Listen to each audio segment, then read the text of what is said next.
আসসালামু আলাইকুম। সম্মানিত সুধী, আমি আমিরে জামাতের বক্তব্যের উপর একটু রিভিউ করব, পুনর্বিবেচনা। রাজনীতি মানুষের জীবনের একটা অবিচ্ছেদ্য অংশ, কিন্তু এটা ফরজে কেফায়া, সবাই না করলে একদলে যদি করে তাহলে হয়। তো এই জন্য আমার জীবনে আমি এই ফরজে কেফায়ায় সরাসরি অংশগ্রহণ করছি না। আমার জীবনটাকে আমি কোরআনের জন্য আকফা করেছি, আল্লাহর কাছে ওয়াদা করেছি যে আমি মানুষকে কোরআন বুঝাবো। তারপরও মাঝে মাঝে দুই একটা কথা না বললে হয় না। তো রিভিউটা কিসের উপরে?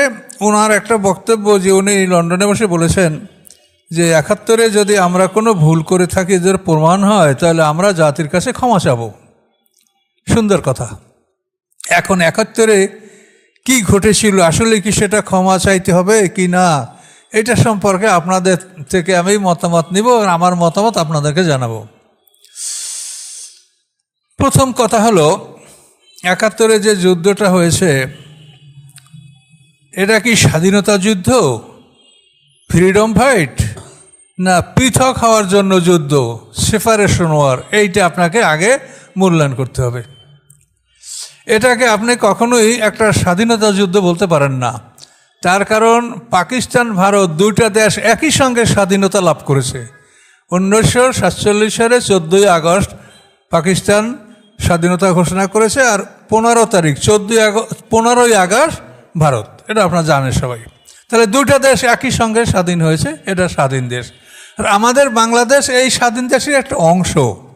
কাজে এটা ব্রিটিশের শাসনের মধ্যে ছিল না যে আমাদের স্বাধীন হতে হবে, এটা তো আমাদেরই দেশ। কিন্তু আমরা তাদের থেকে পৃথক হতে চাচ্ছিলাম কেন? যে তারা আমাদের উপরে জুলুম করতেছে, এবং জুলুমটা খুব চরম পর্যায়ে পৌঁছে গেছিল। ৭১-এর নির্বাচনে আওয়ামী লীগ যখন নিরঙ্কুশ মানে পালো অ্যাবসলিউট মেজরিটি, আওয়ামী লীগ যখন অ্যাবসলিউট মেজরিটি পেল, তখন নিয়মতান্ত্রিকভাবেই শেখ সাহেবকে পাকিস্তানের প্রধানমন্ত্রী অথবা প্রেসিডেন্ট এটা বানানো তাদের দায়িত্ব ছিল। কিন্তু এটা না করে বরং তাকে তারা বন্দি করলো। বন্দি করে আমাদের পূর্ব পাকিস্তানের তারা শক্তি প্রয়োগ করে আনুগত্য আদায় করার তারা চেষ্টা করতেছিল। তো মানুষকে তো এরকম জোর করে চেপে রাখা যায় না। এভাবে আস্তে আস্তে আমাদের এই পূর্ব পাকিস্তানের লোক সবাই পাকিস্তান বিরোধী যখন হয়ে গেল, যে তারা সবাই পাকিস্তানকে প্রত্যাখ্যান করতেছে তাদের এই জুলুমের জন্য, তখন ভারত দেখলো যেটা একটা বিরাট সুযোগ। এই পূর্ব পাকিস্তানের সমস্ত লোক পাকিস্তানের বিরোধী, কাজে এই সময় আমি আক্রমণ করলে আমি পাকিস্তানকে আমি পরাজিত করতে পারবো। তখনই কিন্তু ভারত আক্রমণ করে দিল পাকিস্তানকে দুই সাইড থেকে, পূর্ব পশ্চিম দুই দিক থেকেই ভারত পাকিস্তানকে আক্রমণ করলো। এখন এই আক্রমণে আমরা যারা বাংলাদেশি, আমাদের জনগণের উদ্দেশ্য ছিল যে আমরা পাকিস্তানকে আমরা পৃথক করব, মানে আমরা তাদের সাথে একসঙ্গে থাকবো না। আমাদের দাবি হলো এটা। তাহলে এটা হলো সেপারেশন ওয়ার। প্রথম কথা হলো যে এটাকে আপনি ফ্রিডম ফাইট বা স্বাধীনতা যুদ্ধ আপনি বলতে পারেন না। তা এটা পাকিস্তানটা স্বাধীন দেশ, সেই দেশের একটা অংশ। আমাদের অত্যাচার হচ্ছে, আমরা পৃথক হয়ে যাব, এটা তো স্বাধীনতা না। আমাদের সেখানে ভোটের অধিকার ছিল। ভোটের অধিকার যদি না থাকতো তাহলে ওই ৭১-এর নির্বাচনে এরা মেজরিটি পাইতো? যদি এখন এই সরকারের মতো, যে বিগত সরকারের মতো যদি ভোট চুরি হতো, তাহলে কি ও সময় মেজরিটি পাইতো এরা? তাহলে ভোটের অধিকার ছিল, সংসদ সদস্য আমরা ছিলাম, সব কিছু ছিলাম, মন্ত্রিত্ব ছিল।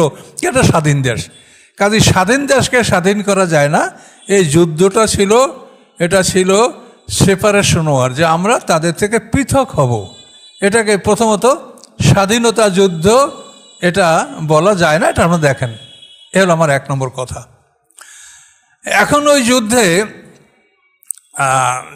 দ্বিতীয় কথা হলো যে এই যুদ্ধে যারা অংশগ্রহণ করেছে বাংলাদেশের, তারা কিন্তু একটা দল পাকিস্তানের পক্ষেও যুদ্ধ করেছে, আর মেজরিটি ভারতের পক্ষে যুদ্ধ করেছে পৃথক হওয়ার জন্য, ভারতের সাহায্য নিয়ে। তো এখন যারা বাংলাদেশের একটা দল যখন পাকিস্তানের সহযোগিতা করেছে, ভারতের সহযোগিতা করে নাই, এটার পিছনে কি কারণ ছিল? এটার পিছনে কারণ ছিল যেটা আমি তখন ছাত্র, আমি ৭০ সনে ইন্টারমিডিয়েট পাস করে আমি ভার্সিটিতে ভর্তি হয়েছি। ৭১ সনে এই যুদ্ধ। তখন আমরা কিছু জ্ঞান রাখি, কিন্তু পূর্ণাঙ্গ জ্ঞান তো আমাদের হয় না, আমরা তো অল্প বয়স। কিন্তু আমরা একটা জিনিস অনুভব করছি যে আমরা পাকিস্তান থেকে পৃথক হব, এটা আমাদের ভালো কাজ, কিন্তু এটা যদি ভারতের সহযোগিতায় আমরা করি তাহলে আমরা এই সুবিধাটা ভোগ করতে পারবো না। এটা ছিল আমাদের মনে একটা বড় সন্দেহ, যে আমরা যদি ভারতের সহযোগিতা ছাড়া তাদের থেকে আমরা পৃথক হতে পারি। দেখেন, স্বাধীনতা নেই সে সোজা না। নবাব সিরাজউদ্দৌলা 1757 পলাশী যুদ্ধে পরাজিত হয়। এরপরে 1947 সালে পাক ভারত উপমহাদেশ স্বাধীন হয়। এই 190 বছর পর, এই 190 বছর পর্যন্ত মানে মুসলমান, হিন্দু, শিখ এরা ব্রিটিশ বিরোধী আন্দোলন করছে। আর আপনি পাকিস্তানের বিরুদ্ধে আন্দোলন করে 6 মাসেই পৃথক হয়ে যেতে পারতেন আপনি? কখনোই না। ভারত যখন সশস্ত্র অস্ত্র নিয়ে আপনাদের পিছিয়ে পড়েছে তখন আর আপনি করতে পারছেন। এখন ভয়টা ছিল যারা মানে ভারতের পক্ষে যারা যুদ্ধ করে নাই, পাকিস্তানকে সহযোগিতা করছে, তাদের মনে এটাই সন্দেহ ছিল যে আমরা যদি ভারতের সহযোগিতা নিয়ে আমরা এটা করি তাহলে আমরা এটা সুফল ভোগ করতে পারবো না। আমাদের মাস্টার এখন পাকিস্তান, আর যদি আমরা ওখান থেকে পৃথিবী আসি তাহলে আমাদের মাস্টার হবে ভারত। আর এটা বাস্তব। এই কয়েকদিন আগে পেপারে আমি দেখছি, হয়তো আপনারাও দেখেছেন, ভারতের প্রভাবশালী একজন মন্ত্রী বলেছেন যে ভারতকে এড়িয়ে বাংলাদেশের চলার ক্ষমতা নাই।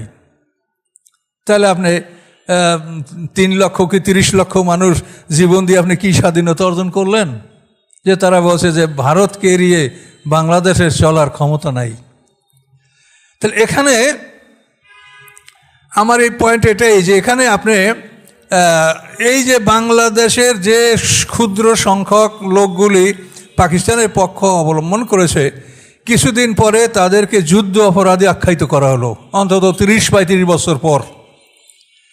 তা আসলে কি তারা যুদ্ধ অপরাধী কি না, এটা আপনি দেখেন। যুদ্ধ অপরাধী কারা হয়? যদি কোনো দেশের প্রতি কেউ অ্যাগ্রেসিভ অ্যাটাক করে, অ্যাগ্রেসিভ অ্যাটাক যদি মানে আক্রমণাত্মক হামলা, অ্যাগ্রেসিভ অ্যাটাক যদি করে এবং সেখানে যদি জেনোসাইড হয়, মানে জনসাধারণের মানে হত্যা, তো এই জেনোসাইড হলে, এটা প্রমাণ হলে তখন সেখানে যুদ্ধ অপরাধ এটা হয়। কিন্তু এই যে যুদ্ধটা ছিল, এই যুদ্ধের সমস্ত ক্ষমতা ছিল তো পাকিস্তানিদের হাতে। জেনারেল নিয়াজি, সে জেনারেল, তার পর আরম্ভ করে সেপাই পর্যন্ত সব সৈন্য সামন্ত তাদেরই ছিল, কমান্ডিং অথরিটি তারা ছিল। বাংলাদেশে যারা পাকিস্তানের সমর্থন করছে তাদেরকে আপনি জোর বলতে পারেন যে তারা কোলাবোরেটর ছিল। কোলাবোরেটর মানে তারা তাদের হয়তো পদ দেখে দিয়েছে বা এটা বাতলিয়ে দিয়েছে, ওটা করেছে, কিন্তু আদেশের মালিক তো এরা ছিল না। এখন যুদ্ধ অপরাধ যদি হয়, দুইটা দেশ পরস্পর যুদ্ধ করছে, এখন যারা হেরে যায় তারা কি যুদ্ধ অপরাধী? তা তো না। দুইটা দেশ, পাকিস্তানের স্বাধীন দেশ, ভারত একটা স্বাধীন দেশ, দুইটা যদি লড়াই করছে, একটা জিতবে একটা হারবে, তো স্বাভাবিক। এখন যারা হেরে গেছে তারা তো আসলে যুদ্ধ অপরাধী নয়। যদি যুদ্ধ অপরাধী হয়েই থাকে, অর্থাৎ ভারতের বিরুদ্ধে যুদ্ধ করা যদি যুদ্ধ অপরাধ হয়েই থাকে, তো এটার যুদ্ধ অপরাধী হবে পাকিস্তানের সেই জেনারেলরা। এবং সারেন্ডার করার পরে দেখেন যুদ্ধটা সারেন্ডার কিভাবে হয়েছে। মানে 16 ডিসেম্বর যখন সারেন্ডার হয়, আমি তখন ঢাকায় অবস্থান করছিলাম, যেহেতু দেশে কোনো যোগাযোগ ছিল না, যে বাড়ি যাব এমন কোনো রাস্তাঘাট মানে কমিউনিকেশন ছিল না। তো এগুলি আমি চোখের সামনে যা দেখছি আমি তাই বলছি। তো এখানে 16 ডিসেম্বর যখন সারেন্ডার করলো পাকিস্তান, তখন তারা সারেন্ডার করলো ভারতের জেনারেল অরোরা সিং, তার কাছে নিয়াজি আত্মসমর্পণ করলো। ভারতের তখন প্রধান সেনানায়ক ছিলেন, ওটার নাম কি, মানেক শাহ। তিনি ফিল্ড মার্শাল উপাধি তখন ধারণ করেছিলেন। সেই অরোরার কাছে এরা আত্মসমর্পণ করলো। আত্মসমর্পণ করার পরে এদেরকে পাকিস্তানি আর্মি, তাদের সিভিলিয়ান, এগুলো মিলিয়ে অন্তত 90,000 লোক এরা নিয়ে গেল। নিয়ে যাওয়ার পরে তাদেরকে উত্তর ভারতে তাদেরকে বন্দি করে রাখলো। সেখানে 2 বছরের অধিক তারা বন্দি ছিল। তো এখন ভারতের বিরুদ্ধে যুদ্ধ করলে যদি সেটা যুদ্ধ অপরাধ হয়, তাহলে সেখানে পাকিস্তানের 90,000 আর্মি তোমাদের কাছে বন্দি ছিল 2 বছরের অধিক, তোমরা তাদেরকে যুদ্ধ অপরাধী করে আটকাই রাখতা, তাহলে এটা হয়তো সঠিক কাজ। কিন্তু দুর্বল ভাইয়া বাংলাদেশিদেরকে 30-35 বছর পরে তাদেরকে যুদ্ধ অপরাধ করা হলো, এটা কি ন্যায়সঙ্গত হয়েছে? তো এই জন্য আমির জামাত যেটা বলেছেন যে আমাদের ভুল প্রমাণ হলে আমরা ক্ষমা চাবো, কিন্তু আসলে ভুল প্রমাণ হয় কি না সেটা আপনাদের কাছে আমি এটা রিভিউ করছি। আচ্ছা, এটা গেল এই। তাহলে আমাদের এই দেশের লোকদেরকে যুদ্ধ অপরাধী করে সেটা জুলুম করা হয়েছে, এরা যুদ্ধ অপরাধী না। যুদ্ধ অপরাধী হয় যদি তাহলে পাকিস্তানের জেনারেল হবে। তাহলে এখানে আমরা এই যুদ্ধ অপরাধ সম্পর্কে বললাম। 3 নম্বর কথা হলো যে 3 নম্বর বিষয় হলো যে এই যুদ্ধে লাভবান বেশি হয়েছে কারা, ভারত না আমরা বাংলাদেশি? এটা একটা বিরাট পরীক্ষার বিষয়। এগুলি আপনারা বোঝেন। তারপর আমি একটু স্মরণ করে দিচ্ছি যে এই যুদ্ধটায় বেশি লাভবান হয়েছে কারা, ভারত। তাহলে এইটা যদি ভারত লাভবান হয় তাহলে আমরা 30 লক্ষ লোক জীবন দিয়ে কি ভারতের কল্যাণের জন্য আমরা এই জীবনটা দিয়েছিলাম? তো এই রিভিউটা আমি এই জন্য করতেছি যে আপনারা সবাই বলছেন যে এই সুবিধাটা ভারত, এবং তারা আমাদের এই যুদ্ধে যখনই ওরা সেনাবাহিনী ওরা যখন সারেন্ডার করলো, সারেন্ডার পর তারপর কি হলো, তারপর যে অবস্থা আমি চোখে দেখছি, আমি বই পড়িয়া কোনো ইতিহাস বলছি না আপনাদেরকে। তারপর অবস্থাটাই হলো যে সেনাবাহিনী এরা চলে গেল, বাংলাদেশের সমস্ত গ্রামগঞ্জে মানে ঘর পোড়া, বাড়িঘর পোড়ানো, মনে হয় যে অর্ধেক পরিমাণ বাড়িঘর বাংলাদেশ সব পুড়ে গেছিল ওই সময়। তো এই দুর্যোগ, এই কাতর অবস্থার মধ্যে যখনই ভারতের মানে পাকিস্তান আর্মিরা চলে গেল, তখনই তারা ঢাকা শহরের যে মালামাল আমাদেরগুলি ছিল এগুলি সব তারা নিতে শুরু করলো, এবং হেলিকপ্টারগুলি, কার্গো হেলিকপ্টারগুলি একা ঝাঁকে ঝাঁকে আইসা এই হেলিকপ্টারগুলি নাইমা মূল্যবান সম্পদগুলি নিতে লাগলো। কর্মীটোলা ক্যান্টনমেন্টে মালবাহী ট্রেনগুলি আইসা সমস্ত সম্পদ, এই যে রাজেন্দ্রপুর মানে অ্যামুনিশন ড্যাম যেটা রাজেন্দ্রপুর পূর্ব পাকিস্তানের, এটা অক্ষত ছিল, এটা পাকিস্তানে নষ্ট করেন। এটা নষ্ট করলে বোধহয় এটার যে ধমাকা হইতো বা এটার যে এক্সপ্লোশন, তাতে পুরো ঢাকাটা নষ্ট হয়ে যাওয়ার সম্ভাবনা ছিল। এটা তারা করে নাই, এটা সম্পূর্ণ অক্ষত ছিল। এই সমস্ত অস্ত্রগুলি তারা একাধারে কার্গো হেলিকপ্টার, অন্যদিকে রেল, এই দুইটার মাধ্যমে সব মালামালগুলি তারা টানতে শুরু করলো।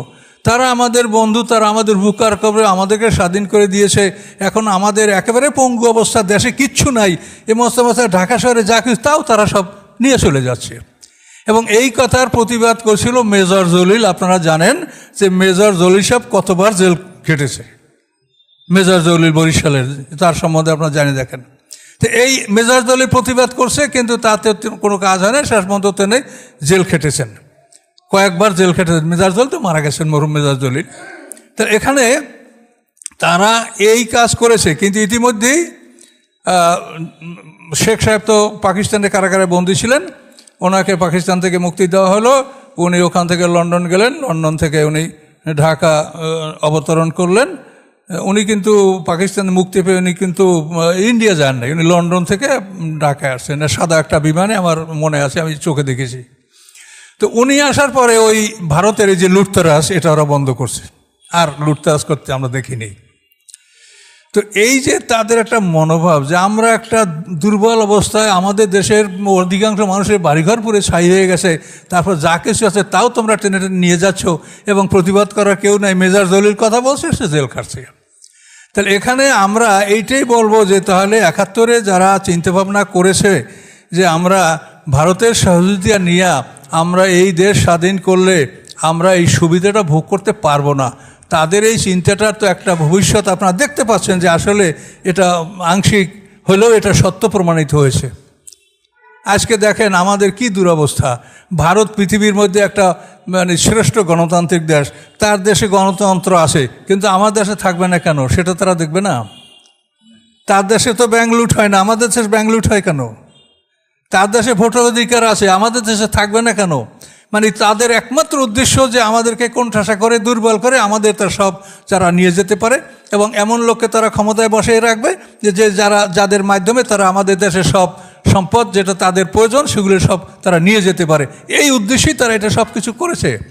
তাহলে আমাদের এই যে কষ্ট করে যুদ্ধটা, এতে যুদ্ধের ফলাফলটা কারা ভোগ করলো এখন দেখেন। এইটাই যারা চিন্তা করছিল তারা 71-এ তারা ভারত বিরোধী মানে তারা পাকিস্তানের পক্ষে সংগ্রাম করেছে। তো এইটাই আমার কথা, যে এখন আপনারা ওই আমিরে জামাতের কথা, যে আমাদের যদি ভুল হয়ে থাকে তো আমরা ক্ষমা চাইবো। এখন ভুল হয়েছে কি না হয়েছে সেটা আপনারা বিবেচনা করবেন। আমি শুধু বিষয়টা আপনাদের কাছে এক্সপার্ট লাইট করে মানে পরিষ্কার করে আমরা বলে দিলাম। আমিন। আমানতু বিল্লাহি রাব্বিল আলামিন। ওয়া আখিরু দাওয়ানা আলহামদুলিল্লাহি রাব্বিল আলামিন।